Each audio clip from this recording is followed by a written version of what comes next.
CNN 360 de volta, são 4 horas e 48 minutos desta quarta-feira, dia 6 de novembro, para repercutir a vitória de Donald Trump nos Estados Unidos. A gente recebe aqui no nosso jornal, Débora Bergamasco, o Vinícius Murad, editor executivo aqui da CNN, vem conosco porque ele viabilizou para a gente uma entrevista com o senador Flávio Bolsonaro, do PL do Rio de Janeiro. Já na tela conosco. Senador, muito boa tarde, sempre importante ouvi-lo aqui. Vou pedir para o Vinícius Murad, que conseguiu viabilizar a entrevista com o senhor, para ter as honras aqui de fazer a primeira pergunta. Depois, Débora Bergamasco e eu, Yuri Pita, aqui de São Paulo, a gente vai tocando a conversa aqui. Vinícius Murad, boa tarde, bem-vindo. A sua pergunta para o senador Flávio Bolsonaro. Boa tarde, Yuri, Débora, senador. Obrigado por aceitar o nosso convite. Eu começo te perguntando sobre uma postagem que o senhor fez nas suas redes sociais, dizendo que o que aconteceu nos Estados Unidos vai acontecer aqui no Brasil em 2026. E o senhor diz que só falta Bolsonaro no Brasil em 2026, relembrando a vitória de Trump, a vitória de Milei na Argentina. Qual a expectativa do senhor para esses próximos passos, diante do fato de que o ex-presidente Jair Bolsonaro está inelegível? Bom, boa tarde, Débora, boa tarde, Yuri, Vinícius, a todos que nos assistem.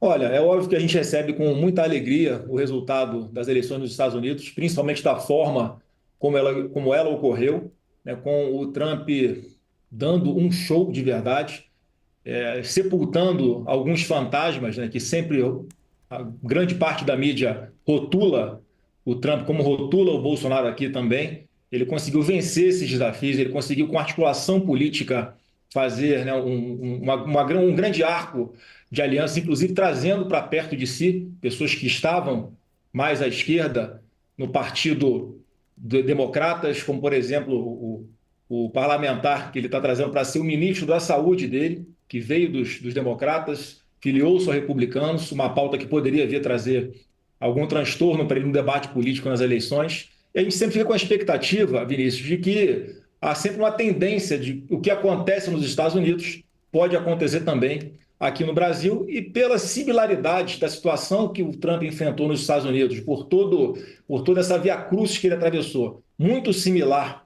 ao que está atravessando o presidente Bolsonaro aqui, a gente acredita que essa tendência que aconteceu nos Estados Unidos, já que a gente fala sempre de discussões globais, né, são pautas que são discutidas no mundo inteiro, não apenas aqui no Brasil, como a questão da pauta de costumes, há uma tendência que isso aconteça também aqui no Brasil. Essa é a nossa expectativa, né? E a exemplo de outros países, Vinícius, que eles acabam olhando para dentro, né, do seu território e muitas vezes não conseguem enxergar uma solução que venha somente do seu território.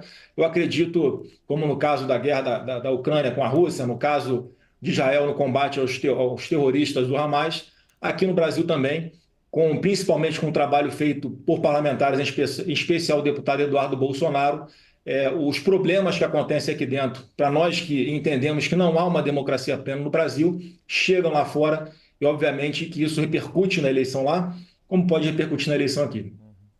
Senador, boa tarde para você. Obrigada por estar conosco. Boa tarde também, Vinícius Murad. Senador, eu vou insistir na pergunta do Vinícius, porque ele fala o seguinte: olha, considerando que, por enquanto, ao menos por enquanto, o ex-presidente Jair Bolsonaro tem a disposição de se candidatar novamente, a gente sabe disso, mas, por enquanto, tem essa limitação jurídica. O que vocês esperam para que o que aconteceu lá se repita aqui? Tem um primeiro obstáculo, que é vencer a inelegibilidade, né? Ô, Débora, nós temos o plano A e o plano B. O plano A é Jair Bolsonaro e o plano B é o plano A. Não tem outro caminho para nós aqui. Nós entendemos que as razões que levaram à declaração de inelegibilidade deles chegam a ser infantis, são absurdas. E a população reconhece isso. Muito do que aconteceu com o Trump, o resultado lá, Débora, acho que tem a ver com a perseguição que ele sofreu. O remédio em excesso vira veneno e a população tende a se solidarizar com quem é perseguido injustamente, como acontece com o presidente Bolsonaro aqui.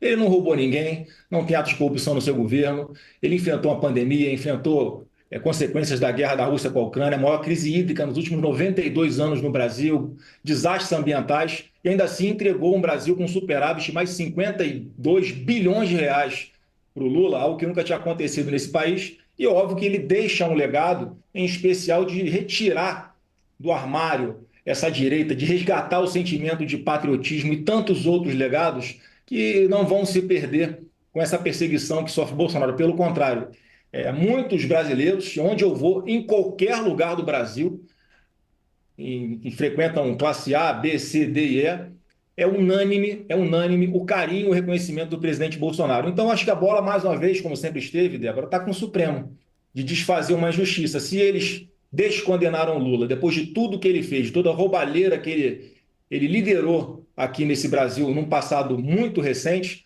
não há a impossibilidade de que a situação de inelegibilidade do presidente Bolsonaro se reverta também. Senador, deixa eu pegar um gancho. A gente acabou de trazer a nota da campanha de Donald Trump, depois da conversa que ele teve por telefone, em que Kamala Harris reconheceu a vitória de Trump e ambos, na nota, fala que ambos os líderes concordaram que é necessário unificar a nação. Não lembro se usaram o termo nação ou país, mas falando em unificação, que é um termo que volta e meia a gente ouve aqui no Brasil. Na sua avaliação do que o senhor conhece da política americana, quais podem ser os gestos que Donald Trump, neste novo mandato à frente da Casa Branca, pode de fato fazer para conseguir alguma unificação do país ou, ao menos, diminuir as tensões depois de uma campanha bastante acirrada, bastante violenta, ele próprio Trump, alvo de 2 tentativas de assassinato? O que o senhor espera que sejam gestos que um líder como Donald Trump pode tomar para unificar um país como os Estados Unidos? Olha, Yuri, eu entendo que, pelo menos a minha percepção é que hoje é um Donald Trump muito mais maduro, muito mais consciente, experiente, calejado, que aprendeu com os erros que ele, porventura, tenha cometido no primeiro mandato. O primeiro passo é reconhecer esses erros, o segundo passo foi o que ele fez na campanha. A política venceu nos Estados Unidos e eu enxergo que ele faz esse discurso não apenas da boca para fora, Yuri. Pela forma como ele venceu as eleições mais uma vez, seria assim, ele teria tudo para subir no altar da soberba e simplesmente atropelar a esquerda. Mas eu acho que não é isso que vai acontecer. Apesar de ele ter uma maioria, ter mantido a maioria na Casa dos Deputados, ter conseguido uma maioria bastante ampla também no Senado, ele vai indicar mais 3 ministros da Suprema Corte lá dos Estados Unidos. O que eu percebo, não só na fala dele, como também por alguns relatos que o deputado Eduardo Bolsonaro passou para nós, que esteve lá nesses dias acompanhando muito de perto toda essa apuração, é o sentimento dele, sim, de dar uma resposta fazendo aquilo que ele está falando, diferente do que acontece aqui no Brasil, onde nós temos um presidente que, após a vitória, ele simplesmente fez tudo ao contrário do que ele disse que faria, de unificar o país. Ele não só, ele usa a máquina pública para perseguir o presidente Bolsonaro, como ele não é culpado de nada, tudo que acontece de ruim no governo ele bota nas costas do Bolsonaro e a população percebe isso. Eu acredito que o Trump tem tudo, sim, para fazer um mandato de unificação, porque ele chega com muita moral, ele chega com muita força. E eu acho que nesse momento de qualquer negociação, ele tem um poder muito grande de convencimento e de persuasão que vão legitimar as suas decisões, que vão ser tomadas preocupando-se, obviamente, com o cenário interno dos Estados Unidos, mas eu também confio muito na sua capacidade de começar a distensionar as várias crises mundiais que surgiram quando ele deixou o mandato e o governo de esquerda assumiu nos Estados Unidos. Vinícius Murad. Senador, eu gostaria de te perguntar agora sobre um outro ponto das suas análises e comentários sobre a eleição americana, que é o fator economia. O senhor disse que isso também vai ser decisivo no Brasil em 2026. De que maneira o senhor espera que o eleitorado da direita se relembre do período de Bolsonaro, porque a gente sabe que houve também diversos problemas em alguns indicadores, e de que maneira o senhor acha que essa memória pode ser recuperada? Porque assim como Trump, que ficou 4 anos fora do poder e agora conseguiu voltar, se a previsão do senhor se confirmar, seria o caso com Bolsonaro. Olha, Vinícius, você vê que o Lula faz mais mal ao Brasil do que a pandemia nos aspectos econômicos. E o presidente Bolsonaro não só garantiu vacina para todo mundo, como sempre enfatizou muito aquele binômio de andar em paralelo a saúde e a questão dos empregos. E ele conseguiu entregar isso. Nós batemos o recorde de empregos de carteira assinada, foram mais de 100 milhões de brasileiros trabalhando com carteira assinada logo no pós-pandemia, nós tivemos crescimento maior do que a China, inflação menor do que os Estados Unidos, e agora a gente vê o dólar chegando no patamar de R$ 6, única e exclusivamente por incompetência desse governo, porque a comparação vai surgir, eu acho que esse é o caminho, Vinícius, respondendo a sua pergunta, porque com o presidente Bolsonaro nós tínhamos o tripé da economia, nós fizemos o dever de casa, tinham contas ajustadas, tinha teto de gastos, nós aprovamos reforma da Previdência, Banco Central independente, era um governo responsável, e grande parte da imprensa simplesmente preferiu demonizar e atacar o presidente Bolsonaro na esfera política, como se ele fosse alguma ameaça para a democracia. E o que acontece agora com Lula é que tenta-se dar um ar de normalidade para essa grande instabilidade política que o Lula gera dentro e fora do Brasil, e se esqueceu de cobrar todos esses pilares econômicos que o governo Lula não tem. E é óbvio que essa comparação vai surgir, e todos os cenários nos levam a acreditar que a situação do Brasil daqui para 2026, no campo econômico, vai piorar bastante. O Lula só está conseguindo fazer alguma coisa agora, aí sim, porque o presidente Bolsonaro deixou o tanque do carro cheio de combustível, mas esse combustível já acabou. A partir de agora é ladeira abaixo, porque você vê, estava discutindo ontem aqui, a imprensa cobrindo, qual é o encaminhamento que ele vai dar para o ajuste das contas, e simplesmente o que foi sinalizado, o Vinícius, é simplesmente mais do mesmo, continuar todas as despesas atreladas ao reajuste da inflação, mais 2,5%, não fala em momento nenhum em corte de despesas, em redução de ministérios. Então, é um governo completamente sem norte, uma bússola completamente perdida, isso preocupa demais. Ninguém torce para quanto pior, melhor. Mas todos os cenários apontam que agora, a próxima reunião do Copom, vai haver um aumento da taxa de juros para tentar conter a inflação e tentar ainda garantir que a nossa moeda tem algum poder de compra. Então o cenário é muito dramático no campo econômico para o Lula, e tenho certeza que isso vai chegar em 2026 muito pior, porque o próprio governo não reconhece que está errado, acha que está fazendo a coisa certa. Então a gente não pode esperar que exista uma expectativa de mudança, de correção de rumos aqui no nosso país no tocante à economia. Senador, quero projetar para frente, falando um pouco de Brasil também, né? Independentemente se a gente imagina que, mesmo se Bolsonaro não conseguisse reabilitar, sei que é o seu plano A, mas não conseguisse reabilitar juridicamente para concorrer e ir até o fim na disputa de 2026, a gente sabe que o bolsonarismo terá um nome para concorrer, enfim, à presidência da República em 2026.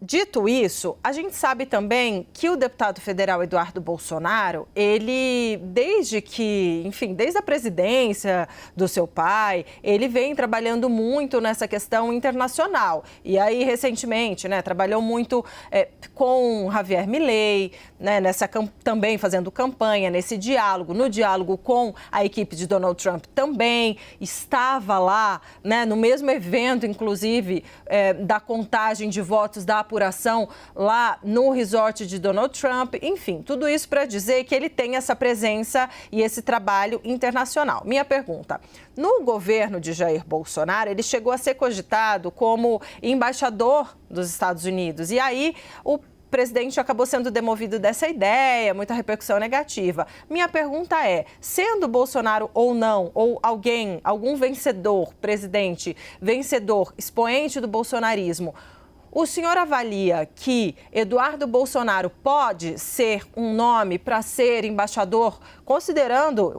nos Estados Unidos, considerando essa relação ainda mais próxima, ou, não sei, algum cargo em política externa, por exemplo, como o chanceler do Brasil? Olha, Débora, na minha percepção, ele reúne todas as credenciais para fazer esse trabalho. Eu acho que ele prova hoje a importância que ele tem, inclusive, nessa articulação, porque ele vai bem nos Estados Unidos, ele vai bem na Europa, ele vai bem no mundo árabe, ele vai bem na América do Sul. Olha a grande janela de oportunidade que o Brasil pode ter perdido com a não ida do deputado Eduardo Bolsonaro, enquanto o presidente era Jair Bolsonaro, para ser o nosso embaixador nos Estados Unidos. Porque muitas dessas relações comerciais se estabelecem com base na confiança, óbvio que na base da competência, na base dos interesses que são convergentes, mas também na base da confiança. E todos esses anos, o que o deputado Eduardo Bolsonaro construiu foi muito isso. e ele está presente num contexto ali de apuração das eleições norte-americanas dentro da casa de Donald Trump, mostra o nível de confiança que o Donald Trump tem, não apenas no Eduardo, mas também no presidente Bolsonaro. Então, eu acho que isso não é uma hipótese impossível de acontecer, mas vamos um passo de cada vez. Eu tenho certeza, a única certeza que eu tenho é que a partir de 2027, o governo federal, né, não será mais governado pelo PT. Pois é, e aí nesse cenário, senador, como é que o senhor imagina que vai ser as relações de Donald Trump com o Brasil durante, pelo menos, esses 2 anos em que isso está dado como certo, essa convivência, Brasil governado por Lula, Estados Unidos governado por Trump, como é que o senhor imagina que vão ser esses 2 anos de relação Brasil-Estados Unidos e aí depois para 2027 a depender de qual vai ser o governo, se ainda vai ter uma sequência do governo do PT ou se vai ser a oposição que vai estar no poder. Mas como é que o senhor imagina que vão ser as relações Brasil-Estados Unidos nesses próximos 2 anos, 2025 e 2026? Olha, eu torço para que, né, o Brasil não saia prejudicado nesse novo cenário mundial. Eu já falava desde lá de trás da minha preocupação, porque essa pauta de liberdade de expressão, de defesa da democracia, foi algo muito forte, muito presente nas eleições norte-americanas. Agora, por tudo que o Donald Trump passou, sentiu na pele, e obviamente que a gente já viu isso acontecer nos Estados Unidos impondo sanções às empresas petrolíferas venezuelanas, exatamente com base nesse desrespeito à democracia naquele país, pelo desrespeito às empresas e cidadãos americanos por parte da Venezuela. Houve sim, né, uma grande retaliação por parte dos Estados Unidos, tentando fazer com que o governo da Venezuela entendesse a importância de resgatar-se a democracia lá. Então, na minha cabeça, a leitura que eu faço é que hoje o Donald Trump olha para o Brasil e não enxerga aqui uma democracia plena.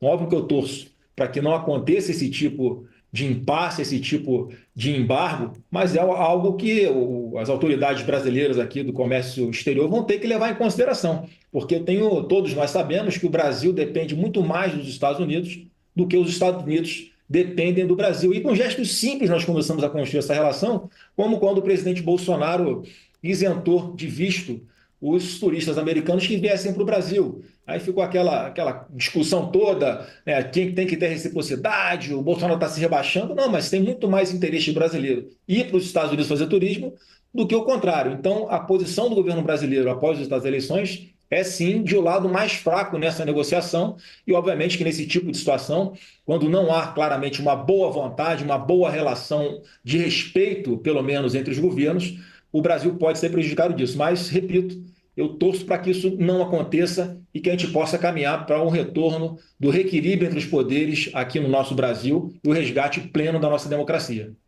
Só para complementar essa sua resposta, a gente abriu o jornal hoje, senador, falando que o governo brasileiro, que o presidente Lula quer abrir um canal de diálogo com o presidente eleito Donald Trump, inclusive fez uma nota até assim aberta, falando em diálogo, trabalho conjunto, etc. Mas aliados do presidente Lula avaliam que bolsonaristas, no caso o senhor também, né, vão querer dificultar, fazer alguns movimentos para dificultar pressão para que esse diálogo não aconteça. Da sua parte, o senhor vê esse cenário?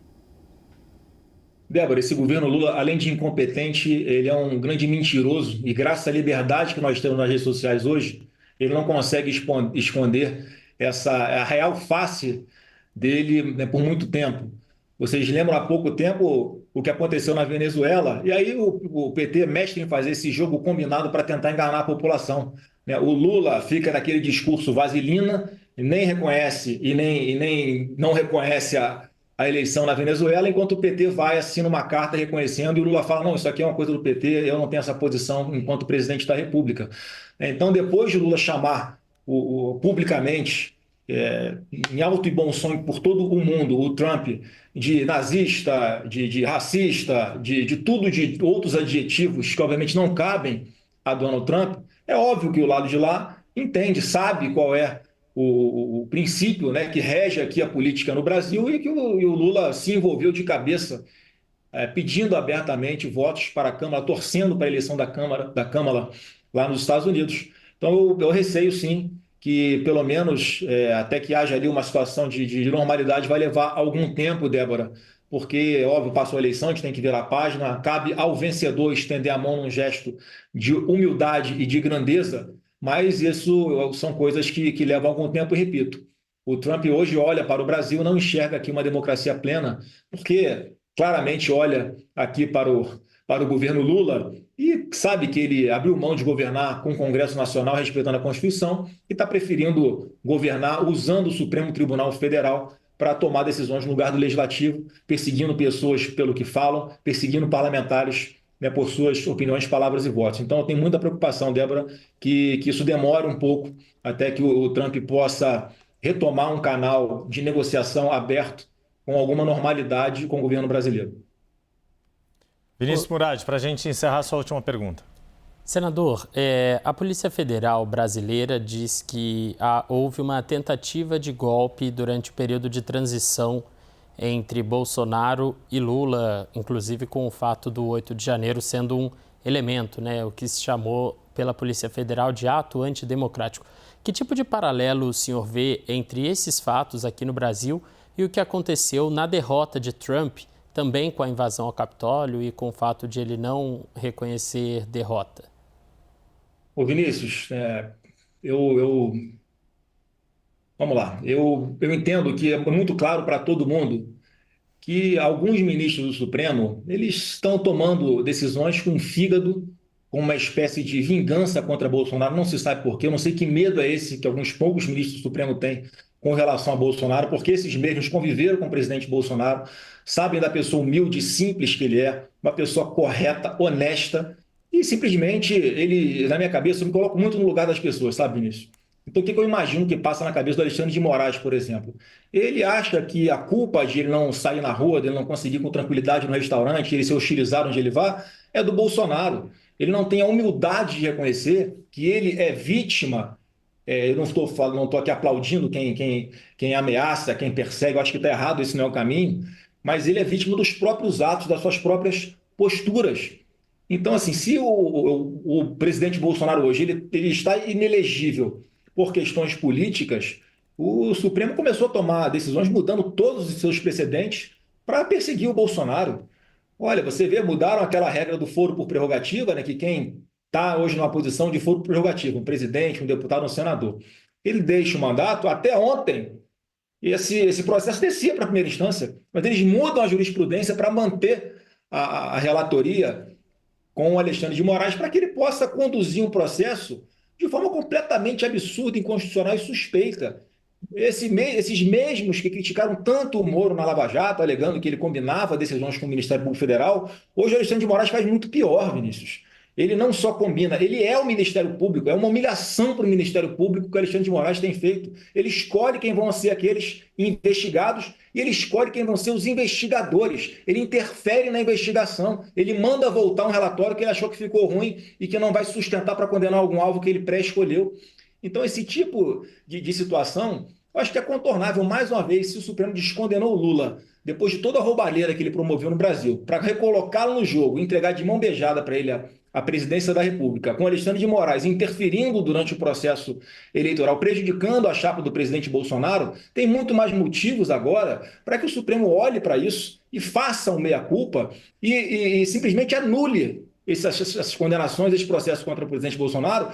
Pode escolher qual nulidade, tem dezenas de nulidades. Pode escolher qual eles queiram, porque eles usaram a máquina pública para perseguir um cidadão inocente. Então, acredito muito que, como a conjuntura política muda e as condenações de Bolsonaro são políticas, isso pode sim levar, em algum momento, quando houver a humildade e a vontade de todas as partes de voltarem de verdade à normalidade, disso ser alinhado e o Brasil começar a voltar, eu repito, para o seu reequilíbrio institucional. Senador, depende só de deixar o orgulho de lado. Desculpa, só para pegar um complemento que o senhor falou. Voltar à normalidade é deixar o que aconteceu, que foi visto por todo o Brasil no dia 8 de janeiro, simplesmente sem nenhuma punição? Só para a gente entender, porque houve um ataque à casa na qual o senhor atua, que é o Congresso Nacional, na casa em que o seu pai foi presidente durante 4 anos e na casa que possamos ter críticas ou não, mas que é a sede da chefia do Judiciário Brasileiro, que é o Supremo Tribunal Federal. Aqueles 3 prédios foram atacados e eles não foram atacados do dia para a noite. Foi todo um processo que levou as pessoas a fazerem o que fizeram no 8 de janeiro de 2023. Aí, só para deixar claro, como é que se resolve o que aconteceu no 8 de janeiro, senador? Isso se resolve com a anistia no Congresso Nacional, que vai acontecer, e com o próprio Supremo descendo do seu pedestal com muita humildade e com vontade de verdade de voltar para as suas prerrogativas e parar de interferir no Executivo e no Judiciário, porque é uma falácia dizer que todo o Brasil olha para 8 de janeiro como se houvesse um golpe. Eu acho assim, é uma covardia, Yuri, você querer, primeiro, condenar pessoas que fizeram isso a 17 anos de cadeia. No projeto de anistia que tramita no Congresso Nacional, inclusive, há ali uma redação para que essas pessoas que cometeram um crime de depredação de patrimônio público respondam por depredação de patrimônio público, como já aconteceu lá atrás com o MST, fazendo a mesma coisa aqui, com Black Blocs, fazendo a mesma coisa em Brasília, talvez não atacando os 3 prédios institucionais ao mesmo tempo, mas eu falo que é um crime impossível. Como é que você pode acreditar em sã consciência, Yuri, que simplesmente uma daquelas pessoas, uma daquelas senhoras de Bíblia na mão, iam sentar na cadeira de presidente da República, iam dar ordem e todo mundo ia começar a cumprir? Não tem ataque, não tem tentativa de tomada de poder, porque é simplesmente impossível que isso acontecesse, ainda mais sem armas, com o presidente Bolsonaro fora do Brasil. E antes dele deixar o país, na transição ali em dezembro de 2022, Yuri, como é que ele quer dar um golpe se ele nomeia, no seu governo, Bolsonaro nomeia os 3 comandantes de força, Exército, Marinha e Aeronáutica, indicados por Lula? Então, assim, não para de pé. É uma narrativa que está sendo usada, forçando muito a barra, para tentar vincular o Bolsonaro aos atos do 8 de janeiro. E não estão conseguindo. Vão ter que inventar alguma coisa e caem cada vez mais em descrédito, porque a população percebe essa perseguição. E insisto, como aconteceu com Trump, quando um honesto é perseguido injustamente, o povo se sensibiliza com essa pessoa, como aconteceu com Trump e como acontece com o presidente Bolsonaro. Nós conversamos com o senador Flávio Bolsonaro, do PL do Rio de Janeiro. Senador, muito obrigada por topar fazer essa conversa conosco nesse dia tão significativo, tão relevante, né, para a história do mundo. E obrigada também ao Vinícius Murad por viabilizar esse papo. Obrigada, senador. Obrigado pelo convite, um abraço a todos. Obrigado, senador Flávio Bolsonaro, e obrigado mais uma vez, Vinícius Murad. Débora.